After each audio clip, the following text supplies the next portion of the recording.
back to the channel. In today's video, I'm updating both Wyatt and I's summer wardrobe by sewing us up some shirts out of this gorgeous bamboo knit. We've both just recently started incorporating some colors other than black into our wardrobes, and we don't really have a ton of white yet. For me, I was inspired by this picture I found on Pinterest of this sort of gathered tie-up crop top where the straps actually go up, cross in the front, and tie around the neck. And then for Wyatt, I took some inspiration from this picture of Jason Momoa. He's wearing a pretty simple tee that has a deep V-neck and some rolled up 3/4 length sleeves. I'm gonna make something similar to this out of course, the white bamboo. And I'm also gonna include some eyelets along the neck so that I can have it lace up with some string or whatever else I can find. I think that will give it a cool, almost vintage vibe. As well, I'll do some small slits on either side of the hem just to spice it up a little. If you end up liking either of these tops, at least one more of each will be available at my online store. There you will also find some other items that I've made by hand myself right here on the channel. You can always feel good about picking up one of these items knowing where and how they've been made. With all of that said, let's get into the making of these tops. For today's video, I'm gonna do something a little different from usual. I'm gonna skip over the whole drafting process and we'll just jump straight in with the cutting.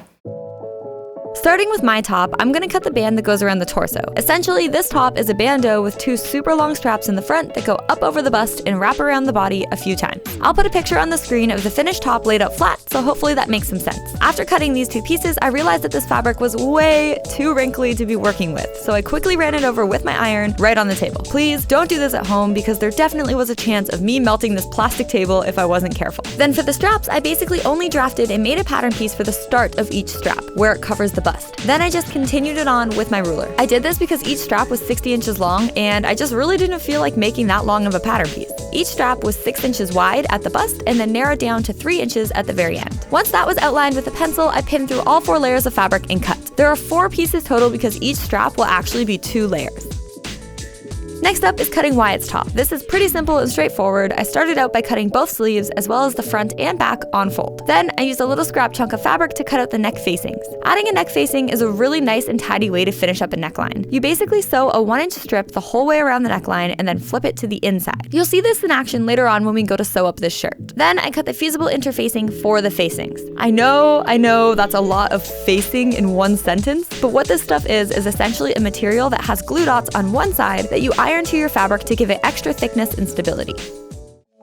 Now for my favorite part, sewing. The first step for my top was to make each strap by putting the 2 layers right sides together and sewing the whole way around. These were super long seams, so I paid careful attention to make sure one side didn't get more stretched out than the other.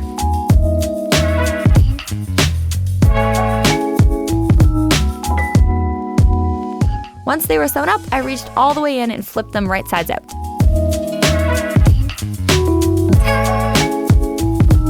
After that, they needed a good press, which honestly makes all the difference in the world.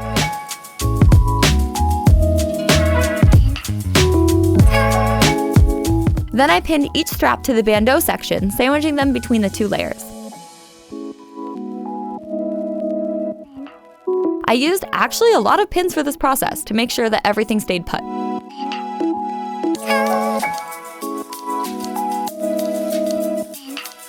After sewing the whole way around, this top should have been almost done. However, at this point, I put the top on for a fitting, and this is what it looked like.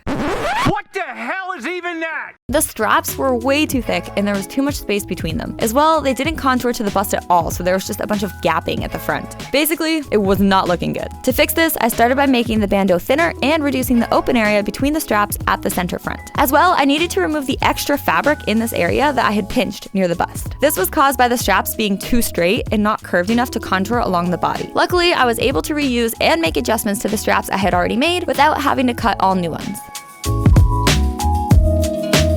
Once these changes were made, I turned the straps wrong side out once again and marked out with a pencil how much thinner I wanted them to be.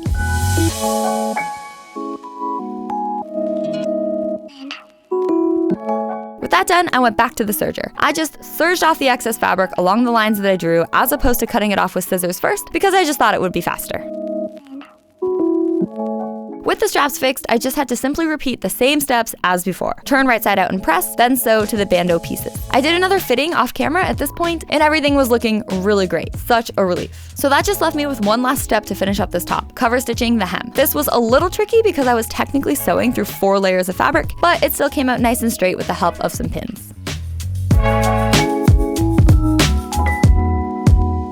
After that mishap with my shirt, I was really hoping that things would go a little more smoothly with Wyatt's. However, as you're about to see, I was wrong. I first started prepping my neck-facing pieces by applying the fusible interfacing to them with the iron. Again, I know, a lot of facing in there. After that was done, I sewed the shoulder seams of the neck facing and serged the outside edge of it to finish it.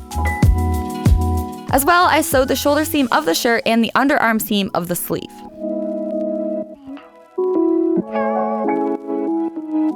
Next, I tried to sew the neck facing to the neckline, but that did not work out. The facing was too small for the neckline and wouldn't reach the whole way around. As well, the shirt itself kept stretching out while I was trying to sew it. As you can see, I tried to stitch rip the facing off so that I could save the shirt pieces, but unfortunately it didn't work. So I went ahead and cut out all new facing and shirt pieces. To avoid what happened the first time, I applied fusible interfacing to the neckline of the shirt as well. I quickly redid the shoulder seams on the serger and got back on the single needle to attach the facing again. This time I used a couple of extra pins for security and got the neckline sewn up successfully. Before turning the facing to the inside of the shirt, I clipped the seam allowance at the V point. This will allow it to turn to the other side without scrunching up. Now with the facing turned to the inside, I can top stitch around the whole neckline at 1/4 inch. Because this neckline is going to have the eyelets, I also want to do a second line of top stitching with the eyelets centered in between. After laying it all out, I determined the second top stitching line should be 3/4 of an inch away from the first. I placed pins the whole way around at that distance and then used them as a guideline while I was sewing. Eyelet time! The first step of applying these bad boys is to mark out the placement of them all on the fabric with pins first. Once that is done, I can create the holes using this metal punch and a hammer. This punch is honestly not sharp at all, so it took me quite a while to punch out all these holes. Once all the holes were finally punched, I started to apply the eyelets. You basically just sandwich the fabric between the two eyelet halves, then put it on this metal platform and smack it down with a special tool and a hammer. Doing this is also super loud. With all of those eyelets finally applied, I was so relieved. It is definitely a time-consuming process doing it this way as opposed to with a professional punch. Now it is time to sew the little slits at the side seams of the shirt. Those are done by first serging the slit parts on their own and then doing the side seams, angling off as I get to the top of the slit.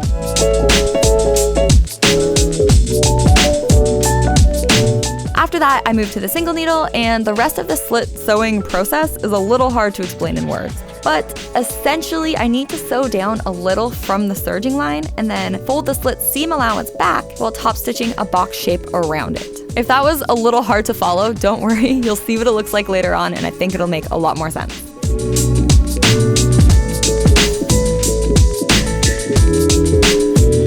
Following that, I'm going to roll up the sleeves and sew them down with a couple of bar tacks on the inside and the outside. I did, of course, try this on Wyatt first to make sure that the sleeves would sit somewhere on his arm that he was happy with. Next up is finishing the hem with the cover stitch machine. Super simple and straightforward. And the last step is a really fun one, putting the lacing through the eyelets. What I'm using is just some white piping with the excess fabric cut off. Definitely not what I would recommend for this purpose, but unfortunately this is all I'm able to get my hands on right now, so it'll have to do for the time being. And with that, we have 2 completed shirts. Let's have a look, shall we?